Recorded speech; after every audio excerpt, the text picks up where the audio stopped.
রাতের স্টেশন। ট্রেনের আওয়াজ ধীরে ধীরে মিলিয়ে যাচ্ছে। অন্ধকারের নিস্তব্ধতা ক্রমশ স্পষ্ট হয়ে আসছে। ঝিঝির ডাক আর চারপাশের গা ছমছমে পরিবেশ। চন্দনপুর স্টেশনে ট্রেন থেমেছে। কালীশঙ্কর, দীপক, সুনীল ট্রেন থেকে নেমে স্টেশনের পাশের পথ ধরে বাজারের দিকে এগোচ্ছে। চারপাশে কুয়াশার চাদরে মোড়ানো পরিবেশ। কালী মাস্টার ধীরে ধীরে হাঁটছেন আর মাঝে মাঝে চারিদিকে তাকাচ্ছেন, যেন কিছু খুঁজছেন। দীপক ও সুনীল তার পিছু পিছুই যাচ্ছেন, তাদের মুখেও কৌতূহলের ছাপ।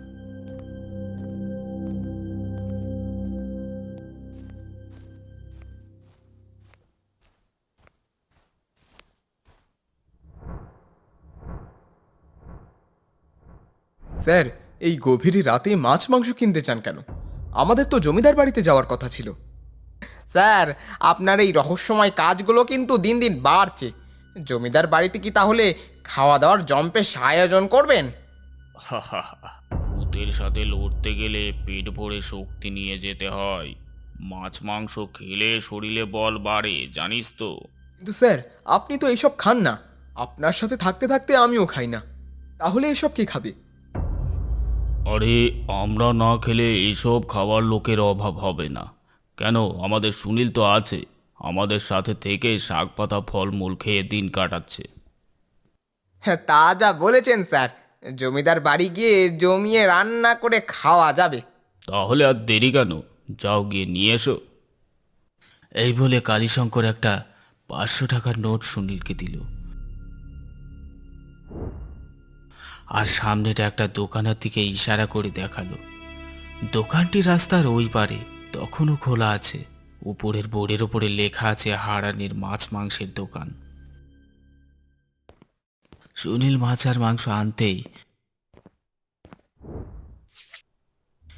কালীশঙ্কর দুটো লাল কাপড়ের থান সুনীলের দিকে ছুড়ে দিয়ে বলল, দুটোকে এই লাল কাপড়ে শক্ত করে পেঁচিয়ে নে, আর আমার ডান পাশে দাঁড়িয়ে পড় দেখিনি। এই বলে কালীশঙ্কর চোখ বুজে বিড়বিড় করে মন্ত্র পড়তে লাগলো, যেন মন্ত্র বলে কোনো অশুভ শক্তিকে আহ্বান জানাচ্ছে।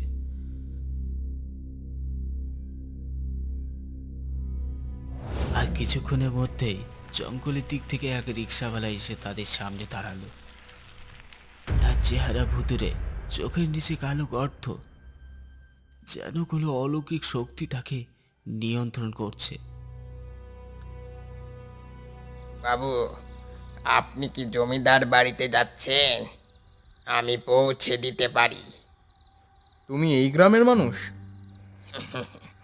না বাবু, আমি মানুষ, কিংবা মানুষও নয়, তবুও আপনাদের পৌঁছে দিতে এসেছি। মানে, তুমি কে? তুমি কি করে জানলে যে আমরা জমিদার বাড়ি যাচ্ছি?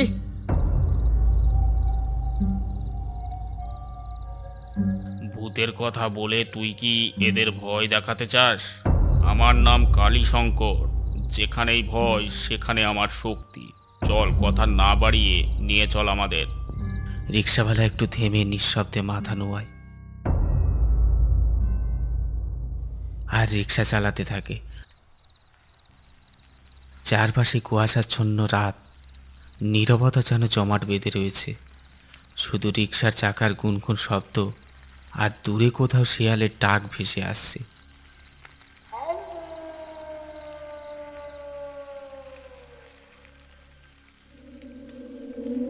স্যার, দেখেছেন তো? বাড়িগুলোর অবস্থা দেখলে মনে হয় যেন এখানে বড় কিছু ঘটেছে। হ্যাঁ, এখানে পরিবেশে এক অদ্ভুত আধার ছড়িয়ে আছে। অভিশাপের ছায়া পড়লে এমনটাই হয়।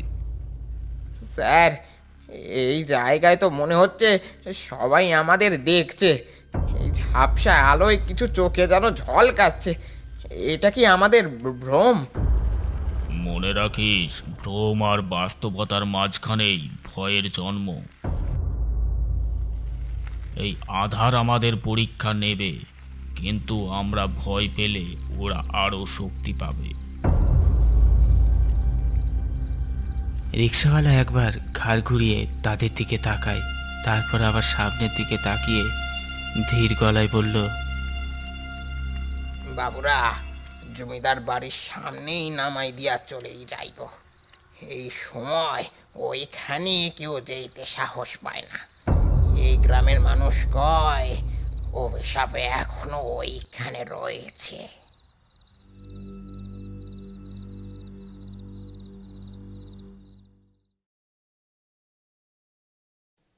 অবশেষে তারা পৌঁছে যান জমিদার বাড়ির সামনে। বিশাল পুরনো বাড়ি, দরজায় জমাট বাঁধা রক্তের মতো লাল রং। বাড়ির চারপাশে গাছের মধ্যে কিছু ছায়ামূর্তি মিশে আছে। বলো, তোমার রিক্সা ভাড়া কত হলো? বাবু, টাকা লয়, ওইখানে শুধু সাহস দরকার।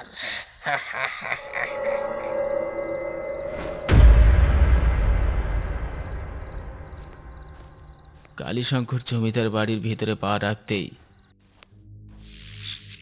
ঘরের সমস্ত আলো যেন নিভে গেল। ধুলে জমে থাকা আসবাবপত্র, চারপাশে এক পচা গন্ধ আর একটা চাপা শীতলতা ঘিরে আছে। এক কোণ থেকে চাঁদের হালকা আলো এসে পড়েছে, তাতে ঘরের ভৌতিক পরিবেশ আরো দৃঢ় হয়ে উঠেছে।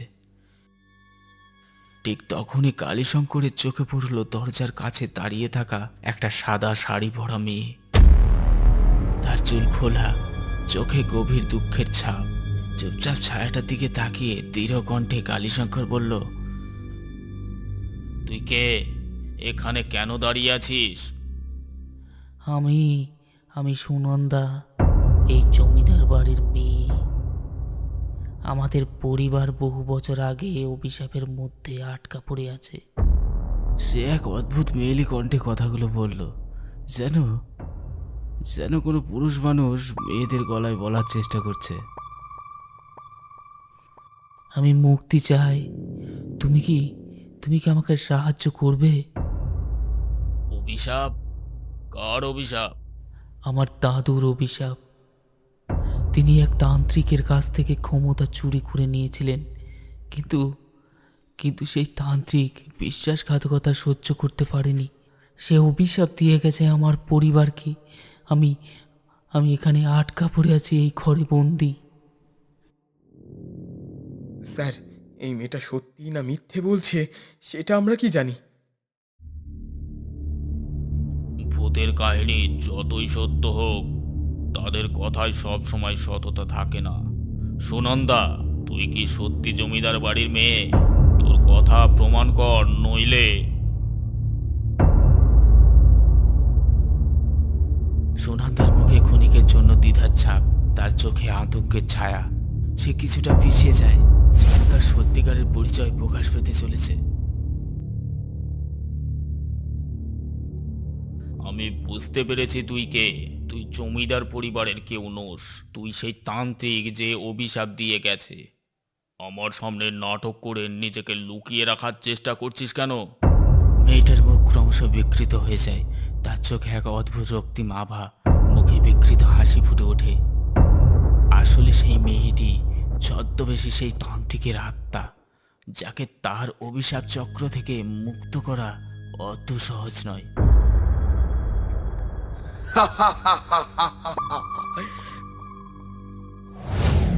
কালীশঙ্কর, তুই কি মনে করেছিস আমাকে পরাস্ত করতে পারবি?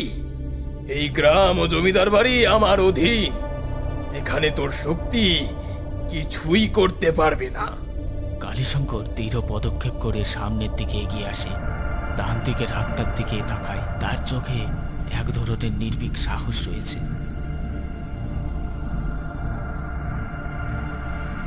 শোন তান্ত্রিক, যতই শক্তি দিয়ে তুই তোর শক্তির প্রদর্শন কর না কেন, এই বাড়ি আর এই গ্রামকে আমি তোর অভিশাপের শেকল থেকে মুক্ত করব। আজকেই তোর পরাজয় হবে। কালীশঙ্কর আকাশের দিকে মুখ করেন, যেন কোনো অশুভ শক্তিকে আহ্বান জানাচ্ছেন। ওই রে তোরা সব, দেখ তোদের জন্য আমি কি এনেছি। সুনীল, তোর হাতের ওই থলেগুলোকে সামনের টেবিলে রাখ। সুনীল কিছুটা হতভম্ব হলেও কালীশঙ্করের নির্দেশ অনুসরণ করে টেবিলের উপর মাছ মাংসের টুকরের থলেগুলোকে রাখে।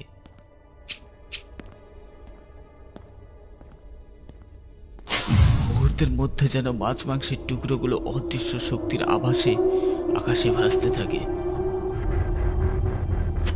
এক এক করে উড়ে যেতে থাকে।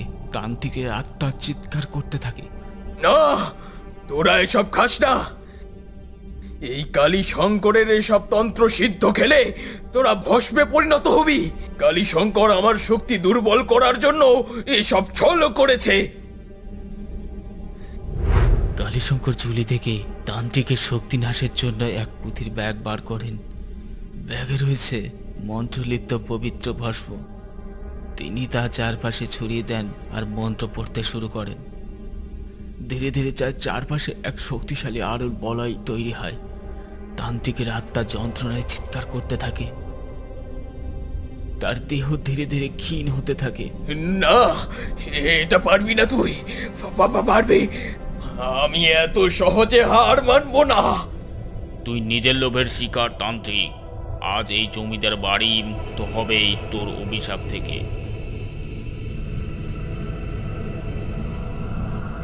কালীশঙ্করের মন্ত্র পারবি না তুই। ক্রমশ তীব্র হতে থাকে।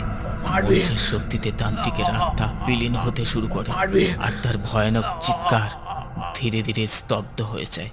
চারপাশে আবারও এক নিস্তব্ধতা নেমে আসে। তান্ত্রিকের আত্মা বিলীন হওয়ার পর পুরো ঘরটা যেন এক নিস্তব্ধতার শক্তিতে ঢেকে যায়। ঠিক তখনই ভেসে আসে এক কৃতজ্ঞতার কণ্ঠ। ধন্যবাদ কালীশঙ্কর বাবু, আপনি আমাদের এই বাড়িকে মুক্তি দিলেন। এত বছর পর আমরা শান্তিতে পরলোক গমন করতে পারবো। আমার কাজ শুধু তোমাদের মুক্ত করা, তাই তোমার চিঠি পেয়ে আমি আর সময় নষ্ট করিনি। আর যেখানে অভিশাপ সেখানেই মুক্তির পথ থাকে।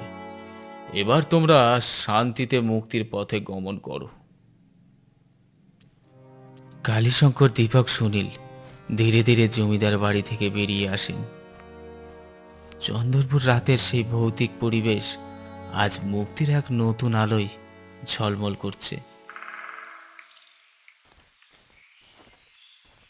এবার স্টেশনের দিকে রওনা দেয়।